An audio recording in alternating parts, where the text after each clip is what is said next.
I feel when you're selling a solution or when you're selling a product, and if it involves decision making for a large scale like a company, no one would decide over the phone for sure.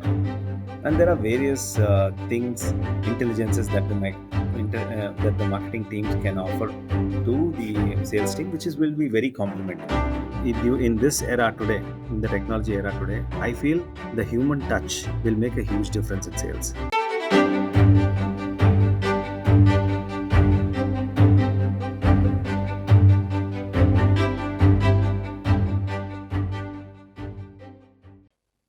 Hi everyone, welcome to the NoName Podcast. Welcome to the another episode also. Today we have a very special guest with us. His name is Bhanu Prakash Ravillu. He is my former colleague and he has been a seasoned sales professional. He has been in this industry since last 20 years and he has worked for companies like AOL, Sonata Software, and Dell and whatnot. So today's conversation, I wanted to keep it around sales, and whoever is in sales professional will find this conversation really engaging and really helpful for their careers. So having said that, let's bring Bhanu in, and if you like the conversation, please do subscribe the channel. So let's get Bhanu on the call. Hey Bhanu, how are you? Hi, Project. I'm doing good. How are you doing? I'm doing good. So shall we start the conversation right away? Yeah, I think we are good to start. I have already introduced you to our listeners. I mean, it's been 20 years you have been in sales industry, right? So I am actually excited to kind of know how your journey has been. There are a lot of inputs that you might give to our listeners, whoever is in the sales professional. Sales profession, they can definitely get something, good out of it.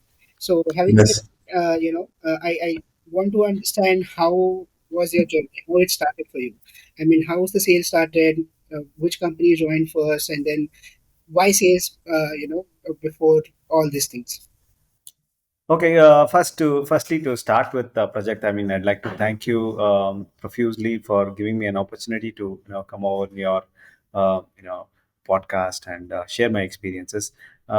This overall intent of sharing our experiences with a lot of folks in a wider media, and also hoping that this will benefit a lot of people and youngsters is a great idea. And on that note, I'd like to start this call. And since you told me that you want to know how my journey started, why am I passionate about selling, and why sales? Why did I choose sales? And a little bit about my career, I would like to start off today. Let me start it. So, I started off a very early age after my 10th standard. I was extremely keen on making some extra earnings. I had a lot of hobbies. I used to be playing a lot of cricket and serious cricket. So I needed a lot of gadgets like good English willow bat or good gear to play cricket. So I wanted to earn some extra bucks. So that was some initial stages where I wanted to take up a job. So that at that point of time, there used to be a organizer of exhibitions called ice exhibitions, and they used to come out with some very innovative products and also a little bit of a small amusement park and some eateries. And this used to happen exactly during summers or winters. Okay. And they used to hire a lot of school pass outs and college pass outs to just man the stalls. So I got an opportunity to man one of the stalls in ice exhibitions, and I ended up garnering a huge crowd in front of uh, in front of a stall. And this is for just a small product like garlic peeler. So the shop vendor, he had discovered that he was using this bat grips, the cricket bat rubber grips, and he used to put your garlic inside and just roll it. So all the garlic used to come out peeled out. So that was an idea that he wanted to sell. But I used to do that demo, and a lot of you people used to come. Mostly exhibition, you have a lot of ladies coming in, and garlic is something everyone wants to peel quickly. So there used to be a lot of huge crowd come in front of our stall, and I used to demo this and sell it instantly. And this overall experience gave me a huge kick. Initially, it was about money and making that extra bucks. And later on, when I wanted to shift to a different stall, the shop owner didn't want to let go of me.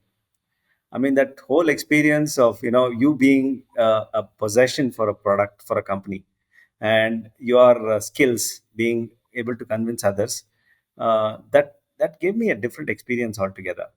And it's I started to ponder over about what else can I do. Okay, I felt that I discovered a talent in me, Mm-hmm. which was something which I had never discovered, and that gave me a huge kick. And then post that, one of the visitors to the stall was a distributor of India Today's magazines. Mm. So he told me, "Can you get some people, like-minded guys like you, and can you distribute this news, this magazine for me?" And that particular month, I remember it was somewhere around 2000. Some World Cup was going on, Okay. so that World Cup edition of that magazine we sold across Bangalore, in most of Mm. the IT parks. That is, all the just then it was a boom. IT was a boom, and then we sold it in all those IT parks. We sold those magazines, and we made a lot of money. I mean, during those days, and I mean, it was a totally different experience. And in my house, in my room, there were like around 5,000 copies of that book, and my parents and everyone used to wonder, like, what is this guy, what are you days doing, like, what is this? It's just out of school and you've started doing something. What is all these magazines coming home, and you're having so many calls? And they had given me a pager and everything. So that overall experience of doing sales and also taking up that responsibility was very, very thrilling, and a totally great experience. And I had some 3 to 4 people working with me. We used to work in sync about how to sell things and stuff, make money. And then I used to make, I think, I used to keep maintain a register about how many guys have worked for how many hours and sold how many magazines, and then give payouts to them and manage that for this distributor. Mm-hmm. And that whole experience started off. That is how sales started for me. Right. And then the overall these skills also helped me in terms of negotiating in life overall, and Mm-hmm. taking decisions.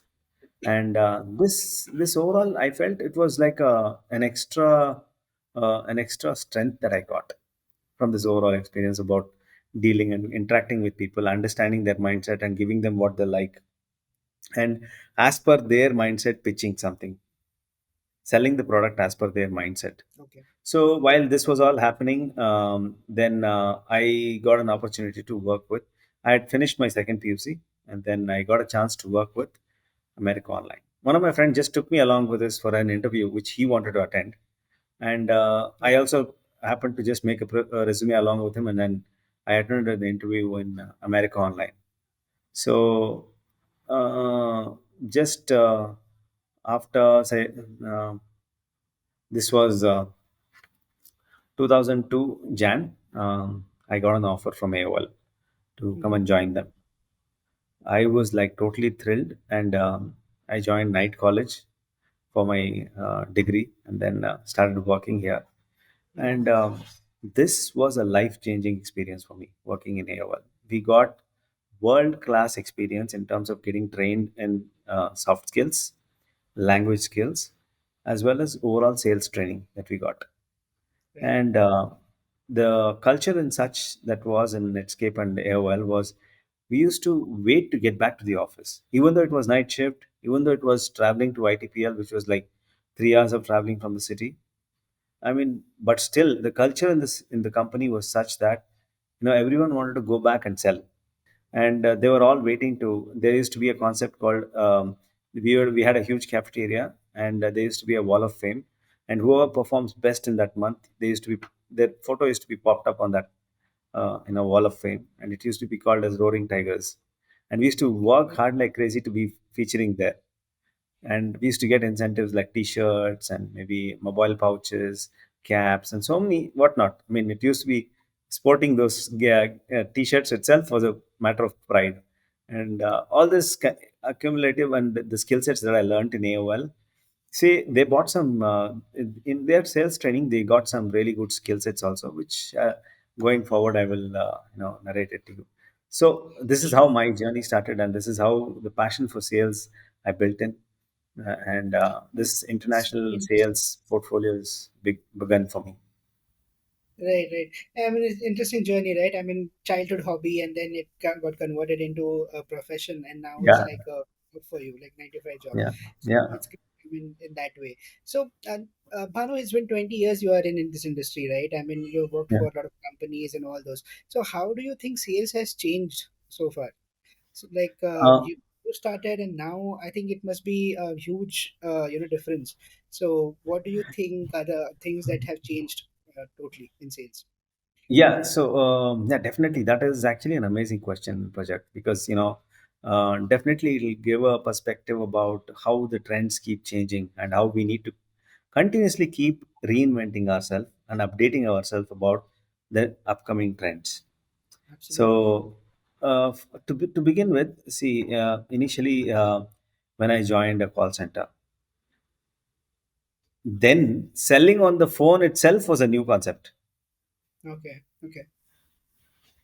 So, Okay, maybe was it cold across. calling thing, or is it like you were given some targets, and you were just given a territory, and you were just making calls?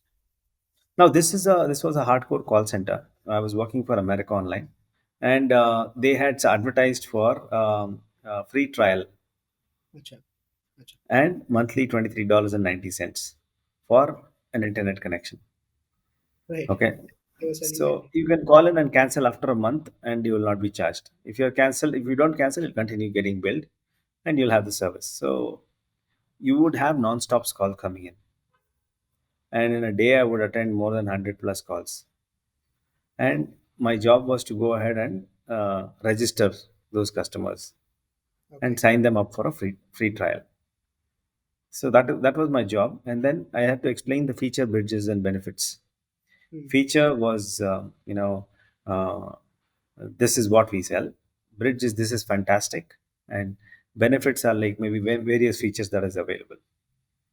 Okay. So that was how it used to be. So that's calling over the phone, I mean selling over the phone itself was a concept then which was unknown. And post that, we got into outbound calling, wherein Right. we would call the customer and then ask on a pretext as to what is he doing about his. Then when I moved into Dell, I was in an outbound call center where I used to call customers who are our existing laptop owners and ask them how is their laptop doing, and do they have their warranty. And Right. if they don't have warranty, tell them what are the issues, challenges they might face if they don't have a warranty. If the system breaks down, what are the challenges? What are the kinds of cost of product and parts are, and how it is important to upgrade your system, how outdated their system is, and what is the upgrades that is required. And try to upsell warranty, and if necessary, upgrade their hardware. Say, for example, upgrade their hard drive or a processor, or maybe update the new system, sell him an upsell a new system to him.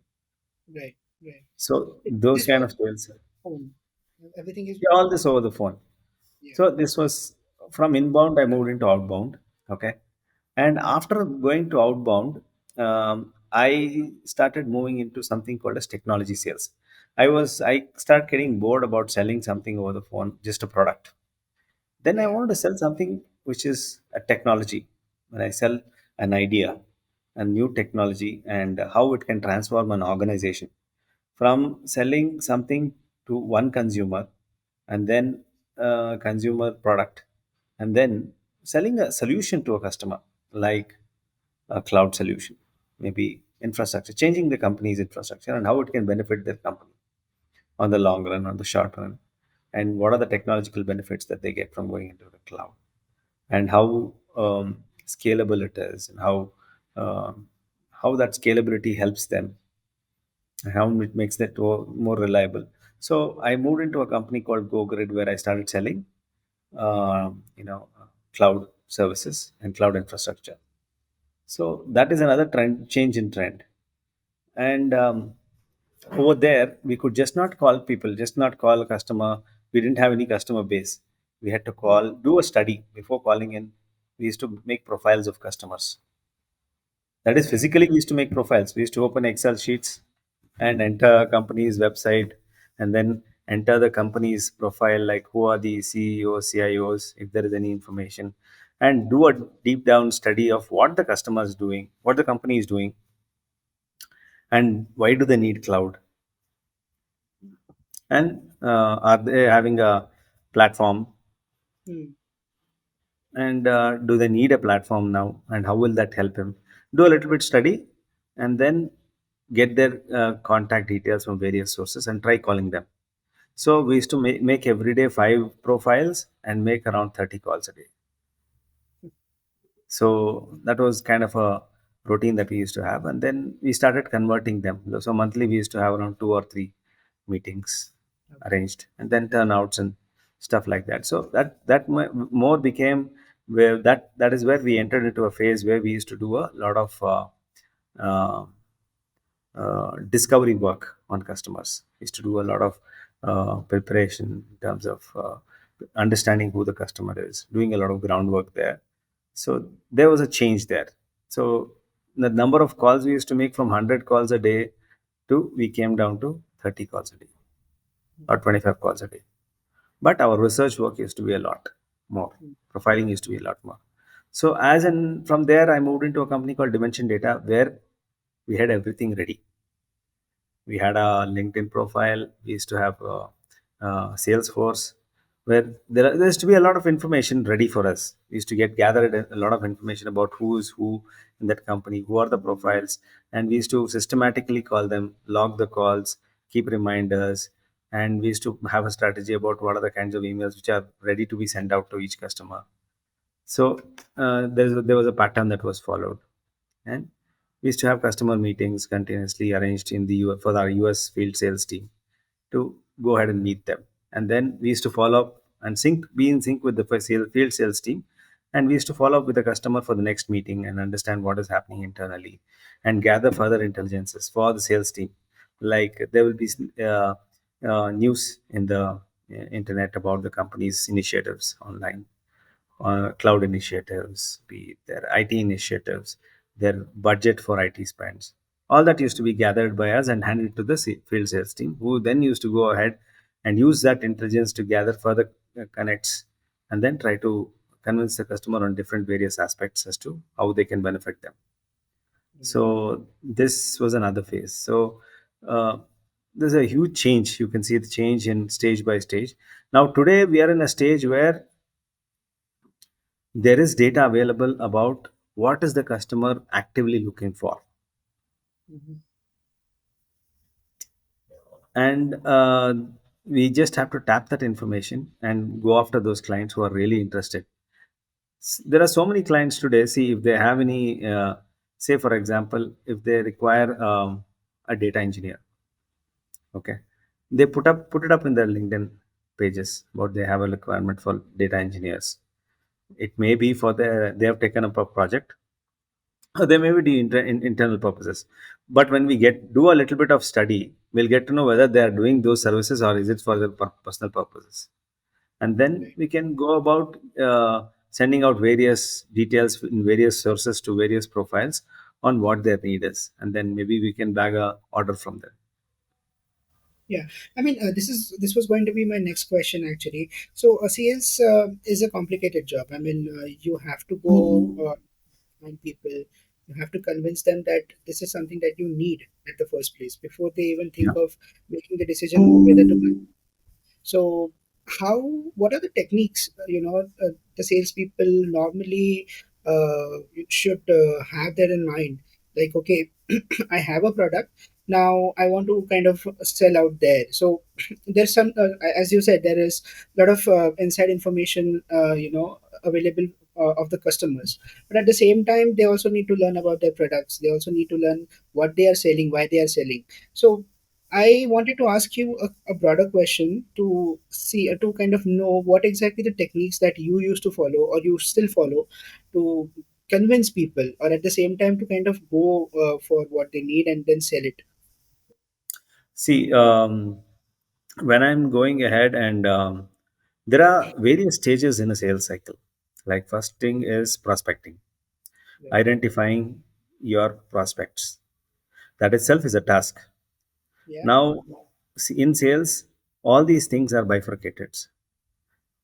Somebody has to sit and do prospecting and identify our customers, and then once there is, we understand that that is, these customers, these set of customers are uh, our target customers. We have to start um, going ahead and uh, doing some intelligence about who are the ones who are looking out for resources or their advertising requirements. Those are hot leads, and we have to go ahead with various resources. Say, for example, that's when sales guys, real, I mean, the people who are facing the customer, will have to go ahead and touch base with their technology partners. Mm. Say you will have so many things like, in a company they'll have people who will be selling, who will be procuring various software licenses Right. and various tools from the market. And there is a lot of intelligence available in the market as to what are these people buying, what are the kinds of softwares and tools that these guys are buying, and what are they buying it for, what are their plans. And based on that, you'll get a fair idea about what is their need in terms of services or in terms of solutions. So, Right. based on that intelligence, you go to the customer with your solution architects with a ready solution, saying that we have understood this about you and this is the solution we have for you. What do you think about it? Mm. So the customer will definitely will be like astounded about like the kind of time that we've spent about them, the intelligence that we've gathered about them, and then he'll know that this guy have already worked on a requirement, and they'll definitely offer us an opportunity to go ahead and share their requirement further. And then at least we'll be in a place where we'll be competing with the uh, you know people whom they are evaluating. Mm. And then you start working on relationships. You do all that is required to have a proper cemented relationship and go ahead and work on closures. Yeah, but this is about understanding the customer behavior, as we Yeah. all say, and understanding how the consumer pattern, like consumer behavior and everything.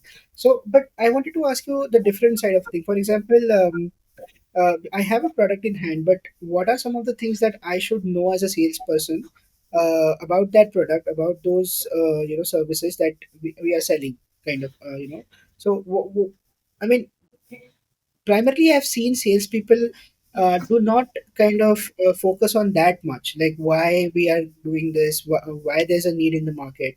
They get some information, just superficial information about the product, and then just head to the market and see where they have No, any. see, so that question I missed out. Basically, I thought of what are the techniques that salespersons use, but generally, first and foremost things for any sales guy, I mean anybody, is he should believe in his product. Mhm.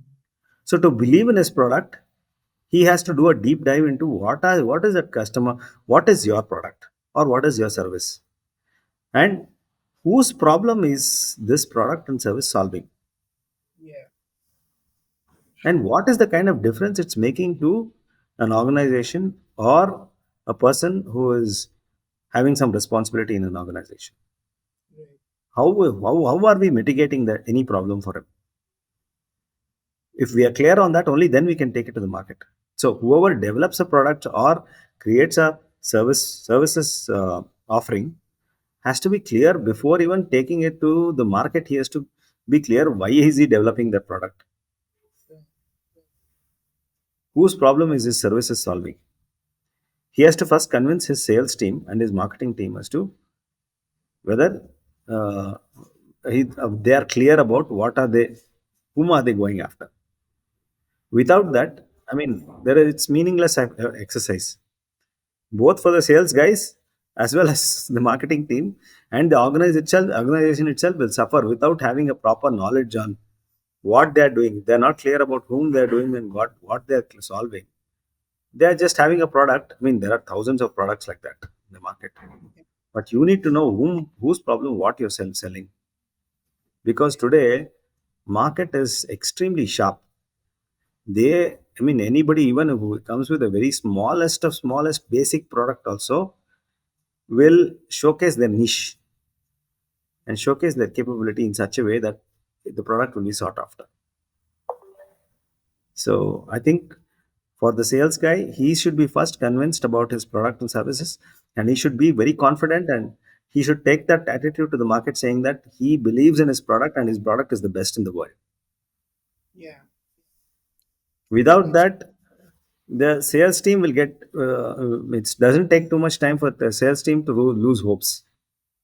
right. So now we are, discussing this consumer behavior. So I would, I would be interested to know what are your experiences while dealing with people in India and people abroad. I think mostly nowadays companies are selling in the US. So maybe we can take US as a case study. So I mean, what are your experiences? Like, how would you kind of compare the consumer pattern here and abroad? For example, in US. In the US, and or in India, I feel when you're selling a solution or when you're selling a product, and if it involves decision making for a large scale like a company, no one would decide over the phone for sure. It is impractical to assume that we will be able to close deals over the phone when it Yeah. comes to you know change of infrastructure or approach to bringing technology in and services in. There has to be a real face going and meeting the customer. Else, it is. I mean, you're setting yourself something which is unrealistic goals, and definitely um, the customers wherever across the globe are the same. Mm. See, anybody for that matter would want the best of products for the lowest of prices, as low as possible. And uh, they want to understand the complete features, how it works, Yeah. what are the things involved, completely in depth. So, wherever it is, they will take their time to take a decision and they will evaluate on a certain basis. Um, but I feel in the US, uh, they are open to POCs, paid POCs. Whereas in India, the only difference I see is they would expect a POC from you without any costs involved. Yeah. They want you to prove your product here because that is an abundance of offerings here in the market here. Right. Resources are abundantly available. So definitely customer has the options. It's not the same case in the US. Your resources are expensive in the US and they cannot, it's unrealistic. Yeah, I mean, which is why India has become a hub of IT now. Yeah. So, people are developing here and then they're selling out there. Yeah. Right. So now, when you're working in sales, there will be a lot of incidents where you need to collaborate with different things. So, different people, different teams, and all those things. So, mostly, I guess sales work with marketing a lot. So, there's a very love and hate relationship, as they say, with sales and marketing, Yeah. where sales guys will have their own strategy, and marketing people will come and they would want you to go in a particular manner to get some leads or sell their product. So, Yeah. and most of the times, like even I have experience as a marketer that the main problem appears here where the sales and marketing team cannot work together. So, what are your experiences, in terms of dealing with marketing, and how do you think sales affect that part also? See, depends. See, if we are selling products like Microsoft, Oracle, SAP, and OEMs like, marketing has very little role to play. They will have very little role except for organizing events, okay, or maybe taking our capabilities. to the market and advertising that. Okay. But when there is a niche product involved, when there are niche services involved, and then when there is transformation services or big decision making, infrastructure changes that is required, which is involved when we are selling those kind of things, what happens is it is extremely important for marketing teams to define a marketplace where the sales team have to go after. They, because that is the main job of the marketing team and the head of marketing, to define who are our customer base, where is the market for our product and services, and where should the resources and efforts of sales team be invested. When they direct it there, then the sales team will use their skill sets to explore those markets, to tap into those markets. And there are various things, intelligences that that the marketing teams can offer to the sales team, which is will be very complementary in terms of knowing the pulse of the customers, like who is responding to what kind of messaging that we do, and what kind of advertising that we do, what are the views that we are getting, what are the clicks that we are getting, and who is more keen on us. Those are some of the cream informations which may lead to some very hot leads for sales teams. So, but there is a definitely there's an issue of communication between sales and marketing most of the Yeah. times when they are not working together. So, Yeah. how do you think that they should improve that? I mean, you raised a good point that they should marketing should give more information and then sales should kind of act on it. But what are some of the things that you have in mind, or you ask your marketing team to kind of give some input so that that can be resulted into a fruitful conversation with the customer? So usually, I would ask the marketing team to go ahead and give us, when they go ahead and do email blasts, when they go ahead and identify a list of prospects to go after, or a market to go after. They'll do a various activities. They go ahead and send out brochures, they do emails, and they also they go ahead and do a lot of LinkedIn activities. So within, and I will also do a lot of work in the groups in LinkedIn. They advertise capabilities of our company in various platforms, and there will be response from various customers, various prospects, and across all these platforms. So I only expect our marketing teams to go ahead and give me that intelligence on the response to our activities. And I would go back. I would also go back to our sales team and tell them what has been the response to the intelligence that they've given us, so that we work in tandem as to we together have done this, and this is the outcome, so that marketing can also explore and experiment, and we can also explore and try different things to get more customers on board. Right. So, I mean, good point that, people will definitely find it helpful that how marketing and sales team should work in a business environment. But Bhanu, as a sales professional, you must be, there will be, there must have been some incidents where you you might have felt a little frustrated that I'm doing everything, but there's no one or there's no sale happening or things like that. So in these crucial times, it's very important to keep yourself motivated. So what Yeah. are some of the things that you kind of have thought yourself, or maybe you apply in your life so that it doesn't affect your own performance, and at the same time you don't get frustrated a lot. So some of the things that I've defined for myself is, see, especially in a place where sales guys are calling cold customers. I mean, customers where there is no connect whatsoever. Yeah. There, the focus of the sales guy should be more on his discipline.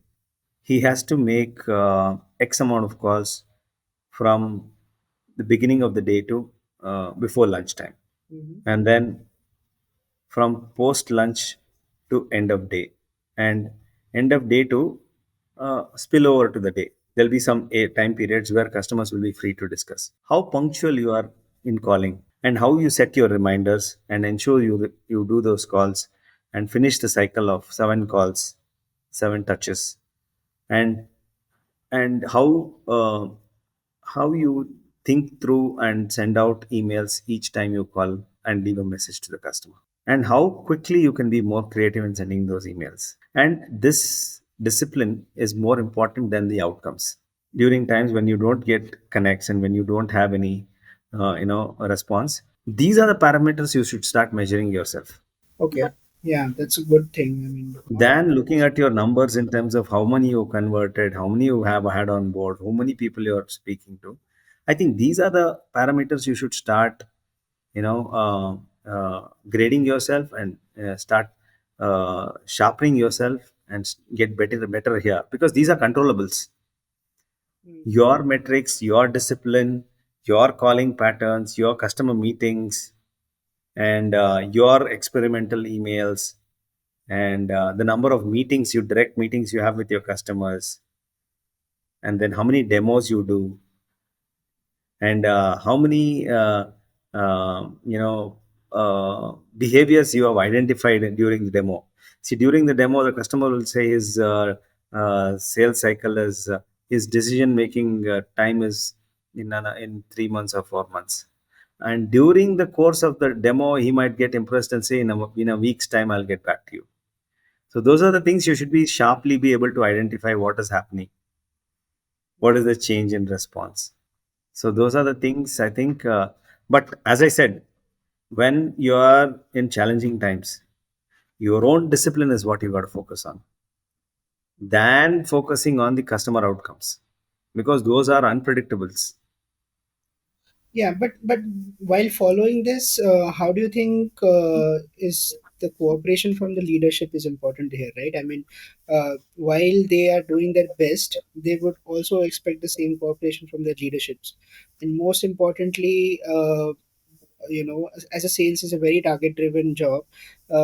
Leadership, I have felt that they don't support their sales team that much, and they want a lot of things from them with less resources. So how do you deal with these situations? I mean, See, when you're already struggling, those. at the same time, sorry to cut you there. Yeah. I mean, I totally understand the situations that you're dealing with, because I've come across. So, but I see that mature organizations, Mhm. okay, um, they understand the sales cycle very well, and they will define it to you in the beginning of the role itself. If you are selling licenses, they'll set you a certain timelines as to how soon you have to start working and getting leads and closing. If you are selling a different niche technology or niche services, there is that's a totally different ball game. Huge organizations take time to close one customers these days because it's huge. Because then customers also take a lot of time to decide. None of the customers today, we ourselves are not taking decisions immediately today. If we want to do a change in our SIM on our phone, or if you want to change your internet at home, it is not a decision that is taken over a phone call or a month. Definitely, you will ponder over it. You will evaluate the 3 months billing. You will see how are the other plans, and you will take feedback from so many other friends who are using that. So many things happen. I mean, it is not a quick decision for sure. Whereas if it is licensing, or if you are doing something transactional, they will just have evaluation, like 5 people they'll call out for a tender. They'll tell them to go ahead and showcase their offerings, and what is the price advantage there. It's all basically on price. But when it comes to services and selling niche products, it's a totally different ballgame altogether, and the customer dwells upon it. And then there is a lot of other things also involved about not only product and services. It will also to do with relationship and how you go meet the customer, what kind of impression you impress upon him, and then how many times you meet him outside and offer him what kind of goodies is also a huge decision, changing activity altogether. Absolutely. So yeah, So totally. as I told you, mature organizations are. are very clear about what their sales cycles are and how soon they want their sales guys to perform and what are the activity. I mean, what are the activities they expect from a sales guy? Right. All mature organizations are they are more detrimental detrimental about and judgmental about activities than outcomes. Mm. They will judge you on how many meetings you've done, how many demos you've done, who are the decision makers you've met. That will be the judgmental part because that is the kind of effort that you will be putting in as a sales guy today. Yeah, the key lies. I mean, whatever I understood is the key lies in measuring the efforts and not outcomes. I mean, that's what it Yeah, is. what is the kind of discipline you are holding? How are you Yeah. going to the market? With what kind of activities you're bringing in? So that holds the key. Right. So now there's a different age of digital transformation. I mean, I think first phase of digital transformation has is now done, and we are into the other phase of digital transformation. So how do you think sales evolving in coming years? What are some of the trends that you're looking for? I mean, artificial intelligence is something that everyone is talking about. Everyone is going crazy about it. So what are other trends that you have already seen coming it into the market in sales? And how they're changing the entire sales territory. See, some of the, huge differences that has come, I feel, is uh, the customer knows a lot about you before even you call him. The moment Yeah. you make a sales call and tell him that you want to have a call with him to do a demo, he would have more information than what you go ahead and do on the demo. And what you talk to him and what you offer him during the demo will be the key for your next conversation. Because what you want to just say, talk about your organization is you would have already, it's already there online. But what you offer him during the demo, like you offer him some trial or you offer him a demo service, which he may not get during online or something else, which may bridge a conversation further, take it further. Maybe that will be the key thing. And in this era today, in the technology era today, I feel the human touch will make a huge difference in sales. Because, see, so many products today are getting sold without any human touch. And there is, and people take a long time to evaluate in this process. They keep checking. They don't know. Say, for example, today, if you want to buy a car, half the people don't want to change their car because they don't know what are the new technologies that are coming. They don't know should they go for a petrol car which is high end, and then tomorrow if electric cars come in, we don't know what's going to happen. Fuel prices are shooting up. Should we take this call or should we stay? Should we go if we go with the new technology? What are the threats? And if there is this new good sales guy, he can convert such things because there is a need for a big car. There is a need for a change of car. But it's just that someone who has to show them confidence that new technology or old petrol car, whichever is it. I mean, if someone is who is good at convincing is only the in between that decision. Yeah, And he'll that's where understand. sales guys, yeah, that's where sales guys can really make a difference in terms of bringing that human touch, understanding the customer, telling him that he understands your situation, and then gives you a platter of to take a decision in such a way that you sell his product. That's So, very well yeah, said. I think as sales guys, we have to sharpen our, empathy and customer service skills to make a difference in the coming days is what my opinion about overall sales because rest all will be taken. I mean, rest all analytics and all these cutting edge skills will be taken over by tech. But Mm. the only thing that will really where you can make an impact will be the human touch that you can offer. You can show up in front of the customer and impress upon him and show him make it a difference. You go that extra mile to be there for him. That itself will bring in a huge difference is what my opinion is. Showing that empathy is now, I think, a key going Yeah. forward for Yeah. sales. Yeah. So, I mean, we have been talking about the sales and how you figure out the challenges and what are the techniques and whatnot. So, what are some of the resources that you follow? Like, are there any books? Are there any mentors that you follow? For as you said, honing your sales skill. Like, what are some of the resources that people should follow definitely to So improve? there are few books which I continuously read again and again because you tend to explore so many new things in a book when you continuously read it again and again. Since I told you, like, discipline is something which is, I feel, is a huge support in any profession Yeah. and sales especially. I recommend Atomic Habits by James Clear. It is an amazing book, not only for sales guys, for every person to hone their skills. And there are two other books which are extremely good for sales guys. One is Influence, Mhm. and let me just tell you what is the name of the book. The name of the author. His name is one sec. It's Robert Cialdini, and the name of the Okay. book is James Influence. And the last Mhm. book that I would recommend is for people who are starting their career in selling and sales is Snap Selling, and it's written by Jill Conrad. So these are the books that I continuously read again and again, and I sharpen my skills. That is one of the things that I would like to say. And secondly, I follow a lot of. I follow in Twitter a lot of people who recommend AI tools, and in the coming age. So a sales guy who is very, very successful will be the one who is able to use AI proficiently. Right. Right. Not He even should just do. the sales guy, like applies to everywhere. Whoever is good at leveraging that AI technology, I think Yeah, we will sail through. yeah, and see, say for example, the time that you take to compose a mail, think through and compose a mail from scratch, compared to you trying it out on copy.ai or ChatGPT is much faster.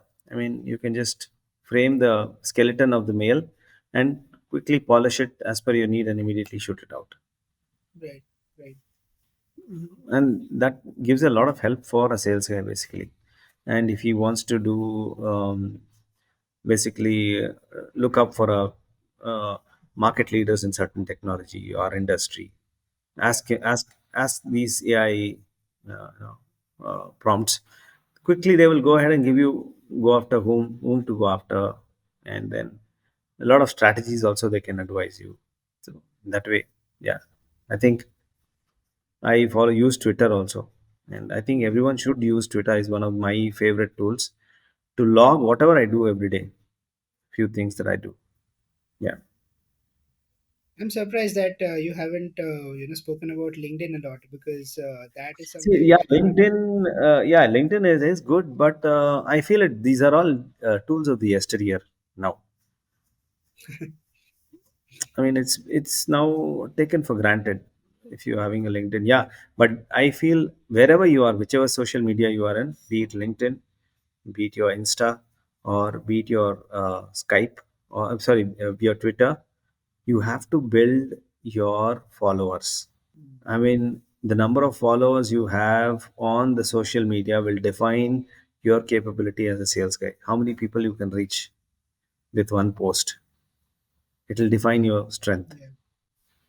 So I feel go ahead and reach out to as many people as possible. Post meaningful stuff that makes sense to you, and you feel that can make a difference to everyone in your fraternity. And try to have that rapport course is what I feel. Yeah, I mean, now that you have raised the question of power of networking, I mean it's huge. Like if you have a network of people, then I think in this day and age you can do whatever you. Yeah. So, what are some of the interpersonal skills that you would recommend? To kind of make good relationships or See, maintain. one of the main thing is whenever you're sharing any content or you're sharing anything, make sure it is verified, and look at sharing content that might be useful to people. And see, whoever is ruling the social media today and who are trusted out are people who are who are showing solutions for basic things in life or basic things in profession. So, and just share reliable information. That is the first step for building good relationships. And maybe I mean, this I'm talking about virtually, and avoid getting into. I mean, avoid taking political affiliations Yeah, virtually. that can definitely harm you. I mean, do not showcase your political affiliations anywhere virtually, because it will definitely affect your, your credibility and relationships. Because you never know who's having what kind of affiliation, and what how it will affect your career or your relationships. One has to today in today's age, one has to be extremely cautious about showcasing one's own political affiliations. Is another tip I might want to say. And lastly, I would like to say be real. Do not put up anything. Uh, don't yield to fads. Be what you are. And I mean, that itself will get you a lot of, good relationships and result in a lot of, beneficial contacts, is what I feel. Yeah, yeah, that's a good advice. Now, I mean, we are coming to the end of this podcast. I know that you are not just a salesperson. You have a lot of hobbies like bird watching and whatnot. So, what are your plans now, Banu, from here on? So yeah, there are two passion. I'm passionate about two things in life. One is sales, the other is conservation. I mean, I believe in wildlife conservation and giving back to nature. Like, because whatever we use on a day-to-day basis, I mean, anything that we think of today is straight coming out of nature's lab. She is serving us with all the raw material to shape up our lives and make it more comfortable. So it is our duty to give it back in some or the other form. So I take up uh, I conduct walks, and I do it free of cost for people, and I help them. I take them people out on walks to identify trees, get familiarized with what they see around them. Maybe watching birds. I tell them to. I help them identify birds. I help them to understand how nature works, how the cycle of nature is, how what is climate change, what is Right. global warming, and what should be our priorities as citizens in terms of nature, and how it affects the GDP, and how it affects the finance of a country, Oh, and how a country is valued in terms of the natural resources it holds. So I, apart from uh, apart from, say, excuse me, apart from working, I think I do this as a passion. This is what I would like to do for the rest of my life. definitely. I mean, all the best for whatever you want to do in life, and thanks for your time. I know it's quite late for you, but thanks again for No, joining the I thank you, conversation. project. Thank you so much for the opportunity you provided, and I look forward to many more conversations in the future. Yeah, I hope Absolutely, it was beneficial to you and your audience. absolutely. Yeah, yeah. Thank you. Thank you so much. Thank you, project. Yeah, good night.